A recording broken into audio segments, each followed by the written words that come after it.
Merci d'écouter la radio nationale du Mali. Il est 13 h à Kidal, à Menaka et partout au Mali.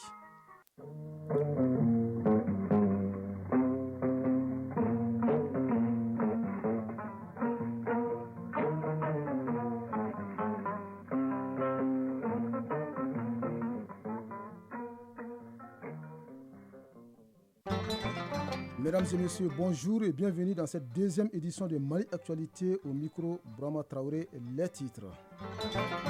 Plus de 8 millions de Maliens doivent se rendre demain dimanche aux urnes pour le référendum constitutionnel. Un scrutin qui devrait consacrer la naissance du nouveau Mali selon le président de la transition. Le colonel Assimi Goïta s'est adressé hier soir à la nation. Plus de 3 milliards de francs CFA pour mettre en œuvre le projet Soudou Baba, un projet qui vise à promouvoir la paix et le développement socio-économique dans les cercles de Djenné et de Douanzan.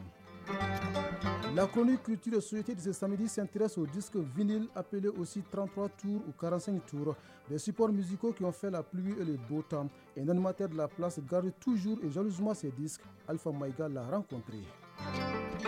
Sport football, les Aigles du Mali sont depuis hier à Brazzaville, la capitale congolaise, où ils affrontent demain dimanche leurs homologues dans le cadre de la 5e journée des éliminatoires de la CAN Côte d'Ivoire 2023. C'est tout pour les titres. Élection référendaire du 18 juin 2023, jour J-1. Oui, jour J-1, demain dimanche 18 juin 2023, journée électorale au Mali. Plus de 8 millions de Maliens doivent donc se rendre aux urnes pour le référendum constitutionnel. À la veille de ce rendez-vous électoral majeur, le président de la transition, le colonel Assimi Goïta, s'est adressé hier soir à la nation. Dans son message, le chef de l'État exhorte les Maliens à sortir massivement pour accomplir leurs devoirs civiques. Je vous propose de l'écouter dans une adresse solennelle.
Maliennes, Maliens, mes chers compatriotes, notre peuple s'apprête à se rendre aux urnes dans quelques jours pour un vote historique. En effet, il est appelé à se prononcer souverainement sur le projet de constitution qui lui est soumis à la suite d'un processus d'élaboration inclusif auquel a été associé l'ensemble des forces vives de la nation. Mes chers compatriotes, avec le référendum constitutionnel du 18 juin 2023, c'est une étape importante du processus de refondation de l'État qui sera franchie. C'est surtout une nouvelle page de la lutte héroïque de notre peuple pour sa souveraineté qui sera écrite en lettres d'or. L'élaboration d'une nouvelle constitution, faut-il le rappeler, était l'une des exigences fortes des assises nationales de la refondation au regard des graves crises politiques que notre pays a connues depuis l'instauration de la démocratie. Aussi, pour les autorités de la transition, la recommandation avait valeur de commandement. En raison de l'importance de la Constitution, norme suprême pour un État, nous avons décidé d'imprimer le caractère le plus participatif et le plus inclusif possible au processus de son élaboration. Ainsi, le comité de direction que j'ai mis en place était composé de 27 membres de profils divers. Ce comité a consulté l'ensemble des forces vives de la nation et les différents acteurs institutionnels. L'avant-projet de constitution qu'il m'a remis a fait l'objet d'une large restitution et a suscité beaucoup de débats, parfois polémiques. Mes chers compatriotes, guidé par le souci de créer un large consensus national autour du document, j'ai décidé de le soumettre à une commission de finalisation dont les membres, au nombre de 68, ont été choisis parmi les représentants des institutions publiques, des forces vives de la nation et des Maliens établis à l'extérieur. Le projet de constitution qui est sorti de ces travaux a été le fruit d'intenses discussions au cours desquelles il n'y a eu aucune censure. Nous pouvons bien affirmer que c'est un document écrit par les Maliens pour les Maliens. Le gouvernement, de son côté, a procédé à sa large vulgarisation auprès des Maliennes et des Maliens à l'intérieur comme à l'extérieur du pays, afin qu'ils aient une parfaite connaissance de son contenu et puissent voter en toute connaissance de cause. Mes chers compatriotes, à présent, le moment est venu de confirmer notre engagement pour le Mali nouveau, le Mali courant, en lui donnant sa base juridique à travers le projet de constitution qui nous est soumis. Ce projet de constitution offre les conditions d'un nouveau contrat social entre les Maliens avec comme objectif la préservation de nos valeurs socio-culturelles et l'instauration d'un État fort, efficace et au service du bien-être des citoyens. En effet, il prévoit un pouvoir exécutif mieux organisé tout en maintenant l'équilibre nécessaire avec le pouvoir législatif. Par ailleurs, il renforce les droits des citoyens et leur protection par le pouvoir judiciaire. Sur un autre plan, le projet de constitution innove sur plusieurs questions comme la constitutionnalisation de la lutte contre la corruption, la possibilité de destitution des hauts responsables de l'État, l'érection des langues nationales au statut de langue officielle, la vision de la laïcité du peuple malien qui ne s'oppose pas aux religions et dont l'objectif est de renforcer le vivre ensemble, la reconnaissance des légitimes traditionnelles, la préservation de nos valeurs sociétales et autres. En définitive, avec ce projet, nous faisons le pari sur l'avenir de notre État, la restauration de son autorité et la confiance retrouvée entre les institutions et les citoyens. Mes chers compatriotes, en ce moment précis où se joue une fois de plus le destin de notre nation, il me plaît de saluer le peuple malien qui fait preuve chaque jour de résilience et dont la persévérance nous vaut les victoires que nous rapportons sur les ennemis de notre nation. C'est pourquoi je ne cesserai jamais de saluer votre engagement quotidien pour la sauvegarde de notre chère patrie et votre clairvoyance en ce que personne d'autre ne fera le Mali à la place des Maliennes et des Maliens.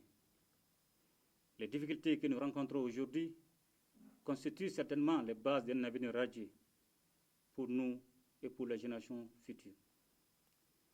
Je voudrais également adresser mes salutations et mes encouragements à nos vaillantes forces de défense et de sécurité qui résident la nation malienne, qui veillent sur notre État et sur nos populations, et qui constituent le premier rempart pour la sauvegarde de notre souveraineté. Aucune campagne calomnieuse, encore moins les tentatives désespérées tendant à ternir leur image, nous donnent raison de leur engagement et de leur combativité. Je demeure convaincu que le peuple malien saura faire bloc avec son armée et déjouer toute manœuvre subversive. Mes chers compatriotes, le contexte international impitoyable pour les faibles nous rappelle la nécessité de préserver la cohésion nationale et de nous retrouver autour de l'essentiel, notre chère patrie. C'est pourquoi nous devons constamment inscrire nos actions dans une vision patriotique fondée sur les principes visant le respect de la souveraineté du Mali, le respect des choix stratégiques et des choix des partenaires opérés par le Mali, la défense des intérêts vitaux du peuple malien dans les décisions prises. Le référendum du 18 juin nous en donne l'opportunité, car il s'agit d'en faire un moment de communion et de convivialité nationale, consacrant la naissance officielle du Mali Koura. Mes chers compatriotes, c'est tout le sens que nous devons donner au vote auquel nous sommes conviés, car c'est un acte citoyen et hautement patriotique. C'est bien cette forme de participation politique qui fonde la légitimité des institutions et du pouvoir politique. Nous devons nous donner une chance pour que l'esprit patriotique et rénovateur des assises nationales de la refondation, de même que l'esprit de la souveraineté retrouvée, puisse être toujours vivace et continuer à souffler en chacun de nous. Mes chers compatriotes, c'est donc avec une grande foi en l'avenir de notre peuple que je vous exhorte à aller voter massivement le 18 juin pour le projet de constitution, afin d'ouvrir la voie à un pays politiquement stable et une gouvernance démocratique, gage de progrès économique et social. Ensemble, nous ferons le Mali Koura. Qu'Allah bénisse le Mali et protège les Maliens. Je vous remercie.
Vous venez donc de suivre l'adresse solennelle du président de la transition à l'occasion du référendum constitutionnel.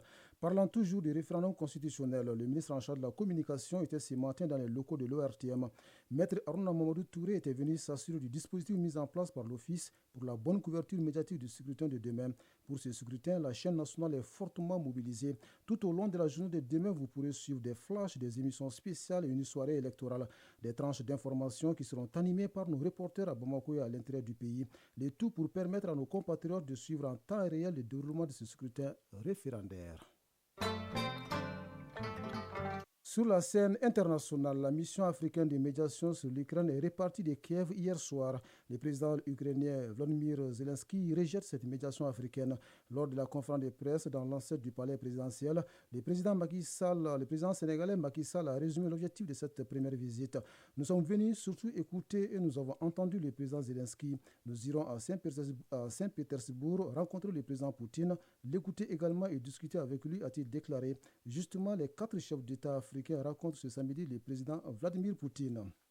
En Ouganda, une attaque qualifiée de terroriste contre une école fait 37 morts selon la police.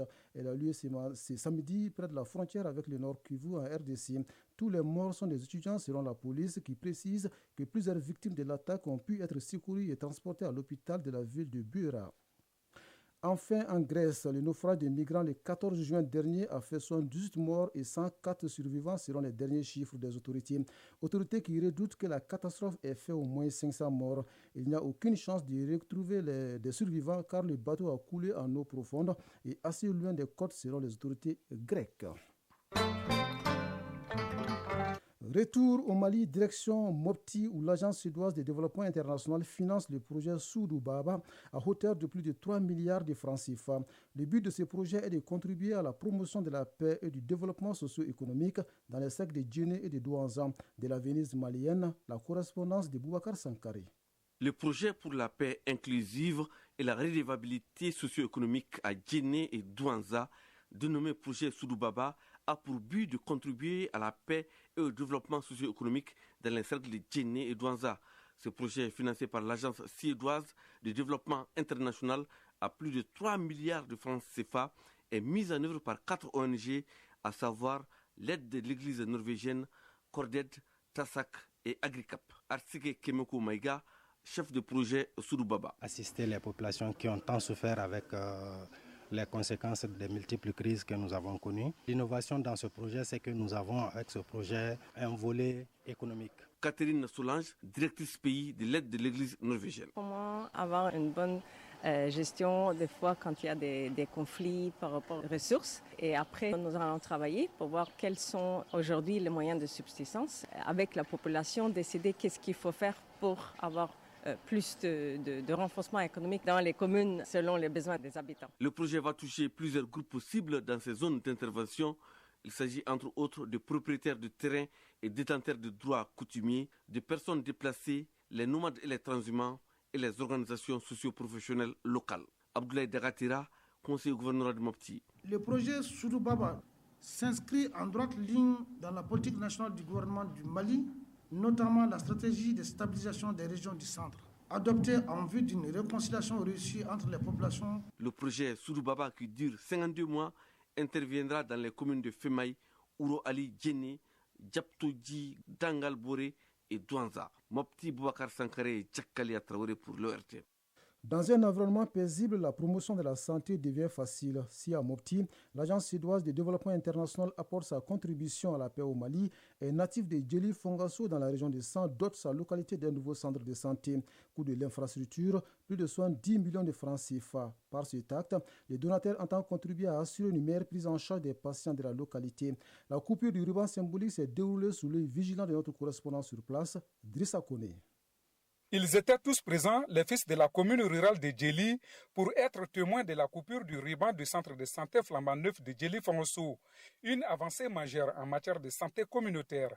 Draman Diara, maire de la commune rurale de Djeli. La commune rurale de Djeli ne dispose que de 16 CESCOM pour 36 villages, au service de plus de 20 000 personnes. Cette nouvelle infrastructure de santé, CESCOM, vient à point nommé dans le souci d'être au plus près de la population et faciliter l'accès aux soins. Bâtie sur un demi-hectare, l'infrastructure a coûté un peu plus de 70 millions de francs CFA. Elle a été entièrement financée par Adama Dambélé, natif de Djeli Fongasso. Le centre comprend une salle d'observation, une salle de consultation, un secrétariat, un bureau pour le médecin, une salle de soins, une pharmacie bien équipée, la salle de garde pour la sage-femme, une salle d'accouchement et ce n'est pas tout. Moussa Samake, directeur technique du centre. Nous avons également des salles d'observation pour hommes et pour femmes. Des lits vraiment exceptionnels de dernière génération. Le bâtiment est alimenté par un panneau solaire et nous avons également un forage. Adama Damele, donateur.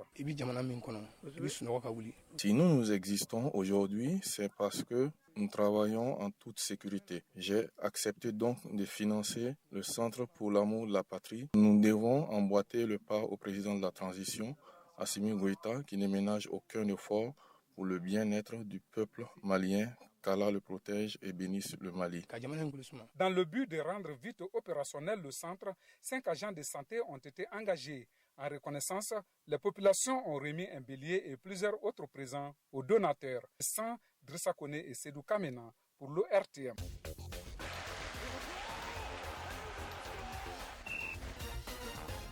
Sport football, la 25e journée du championnat national de Ligue 1 débute ce samedi avec 5 rencontres au programme. 5e journée des éliminatoires de la CAN Côte d'Ivoire 2023. Les Aigles du Mali sont bien arrivés à Brazzaville où ils affrontent demain dimanche les Diables Rouges du Congo.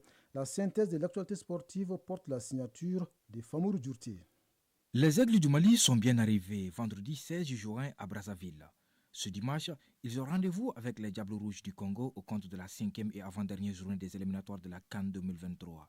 Les joueurs maliens sont motivés et conscients des enjeux de cette rencontre contre le Congo. À défaut d'une victoire, un match nul qualifierait le Mali pour la phase finale de la CAN Côte d'Ivoire 2023. À l'aller, au stade du 26 mars, les Aigles du Mali avaient gagné par 4-0 contre les Diables Rouges du Congo. En ce qui concerne l'autre match du groupe G, mercredi 14 juin 2023, la Gambie est allée battre le Soudan du Sud par 3-2. Du coup, les Scorpions de la Gambie, avec 9 points, sont venus à hauteur des Aigles du Mali. Avant l'affiche Congo-Mali ce dimanche, d'autres rencontres intéressantes se jouent ce samedi, comme Zambie-Côte d'Ivoire, Afrique du Sud-Maroc ou encore Bénin-Sénégal. Parlons à présent du championnat national de Ligue 1. La 25e journée démarre ce samedi 17 juin pour prendre fin le lundi 19 juin 2023. Cet après-midi, 10 clubs seront sur le pont à 16h15.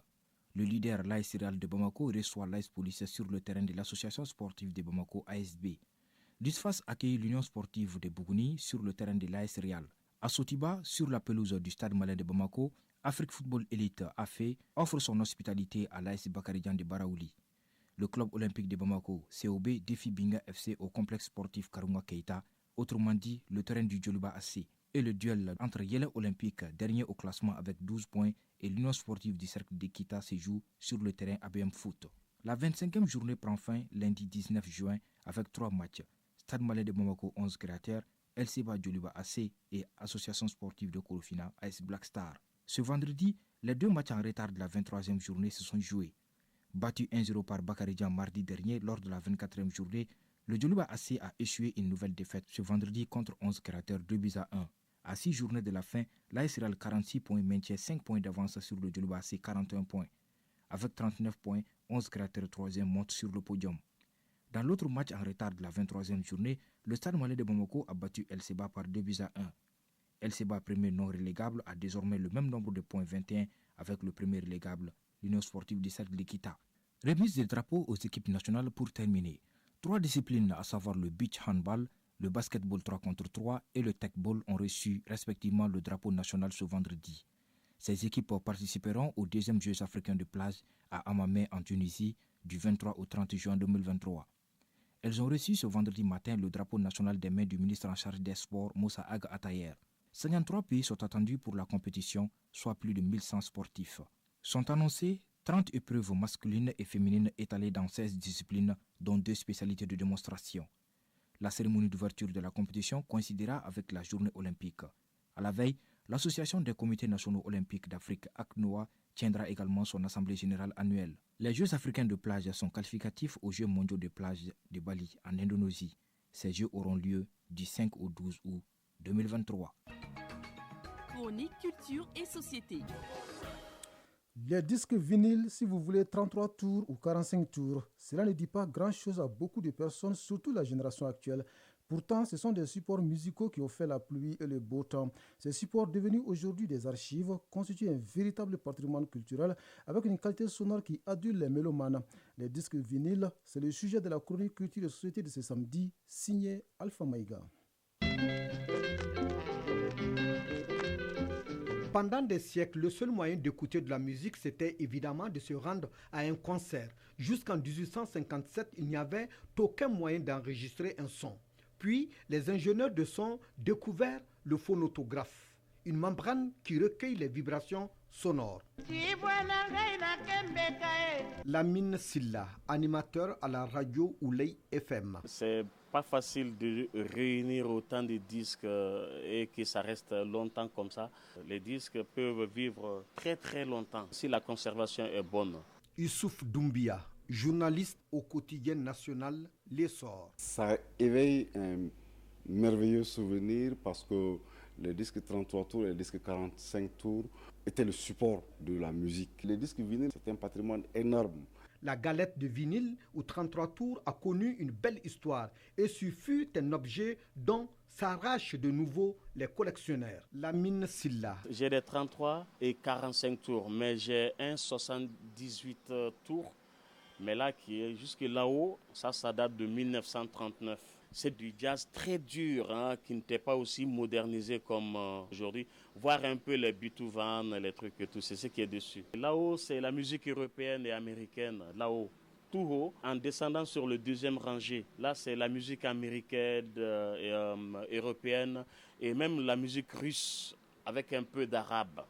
Dans cette colonne-là, tu as du reggae, tu as du salsa, tu as de la musique africaine congolaise, en tout cas la musique africaine. Le titre Sambuluma. Tan tan tan tan tan tan tan tan tan tan.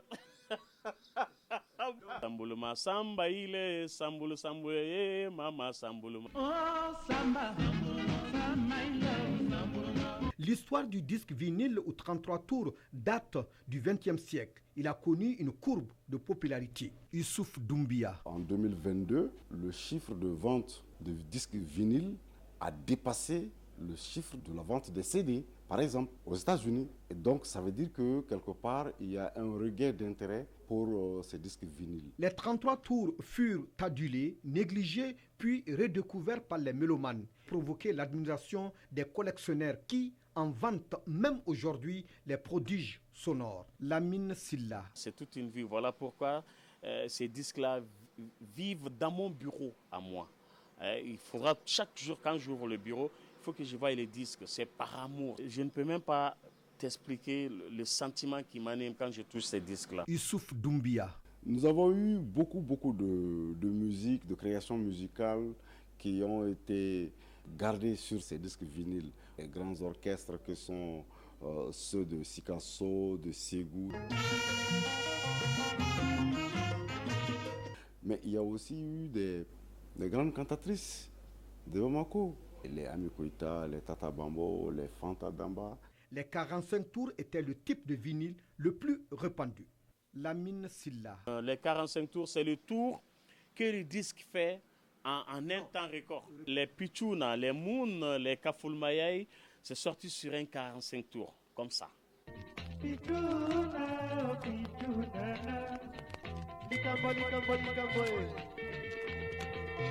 Les 33 tours est le type de vinyle consacré aux sessions d'écoute longue avec une qualité sonore supérieure à celle des 45 tours. Ici, on retrouve plus de 1500 disques, des milliers de cassettes audio. Comment sont-ils conservés?